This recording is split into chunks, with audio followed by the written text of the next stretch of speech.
So, what are we supposed to do with God's grace? Rather than tell you, I'd rather show you.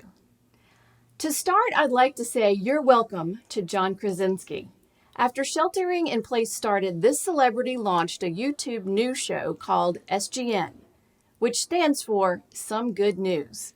He highlights great stories of good news, such as nightly celebrations for healthcare workers and first responders. He has indeed brought awareness that there are some great things going on during quarantine. When I first saw his show, I immediately thought, this is Holy Mischief. For those of you who don't know, Holy Mischief is that special sauce of life that makes people feel like they matter. It is the mysterious disruption of God's love in action. Holy Mischief is the response to God's grace in our lives. On February 26, our church, along with 8 other churches, plus a few people in other states, and one in another country, started on a 40-day challenge of Holy Mischief activities. The challenges included a diverse set of activities such as fasting, using only positive words for a day, sharing your umbrella with someone, and smiling at 5 strangers. We were doing well, and the excitement was gaining momentum when the coronavirus caused us to socially distance from one another and stay home more. While there were much bigger things in the world to worry about at the time, a part of me worried about our Lenten challenge. I had been so excited seeing all of you doing such wonderful things that I didn't want it to end. And it didn't end. Since God's grace is always flowing in our lives, the Holy Mischief didn't stop. It shifted. At first, most people started doing the challenges that you could still do from home, like writing a note to a spiritual mentor or praying for our city. But then Holy Mischief took on a life of its own. One church started putting together care packages for their first responders and essential employees.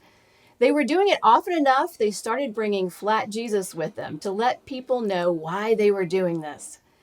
Another church started a community garden. One pastor delivered groceries to his homebound church members while doing carpool karaoke with his wife along the way. Ain't no mountain high, ain't no valley low, ain't no river wide enough, baby. And another pastor, his daughters, and his wife, who is a pulmonologist in Rome, Georgia, started sharing their faith in creative ways.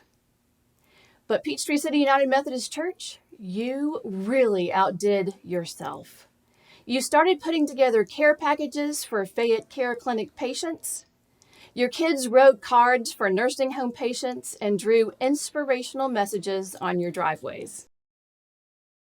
One of you started recreating famous movie scenes just to keep others smiling.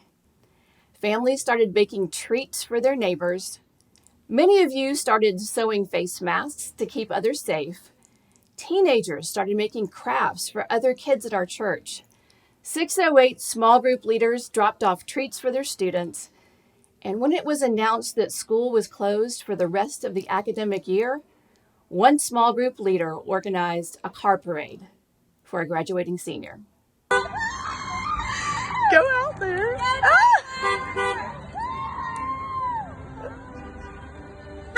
Some of you took the mischief part of Holy Mischief a bit too far and too creepy. But overall, you were spectacular. You were amazing. You shared God's grace. And I'm not the only one who noticed. Just before Easter, someone, not someone associated with our church, posted this picture to the Life on the Bubble Facebook group.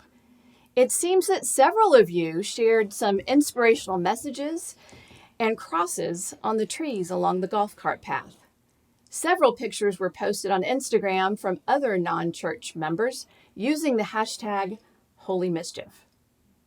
That's what happens when we share God's grace. It catches on. The irony isn't lost on me. During a time when we are trying to stop the spread of a virus, the good news of a Holy Mischief movement spreads even faster. Nothing can separate us from the love of Christ. Not a virus, not sheltering in place.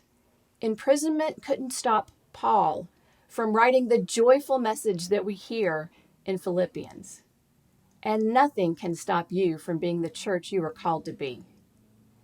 Peachtree City United Methodist Church, I thank my God every time I remember you, constantly praying with joy in every one of my prayers for all of you, because of your sharing of the gospel from the first day until now.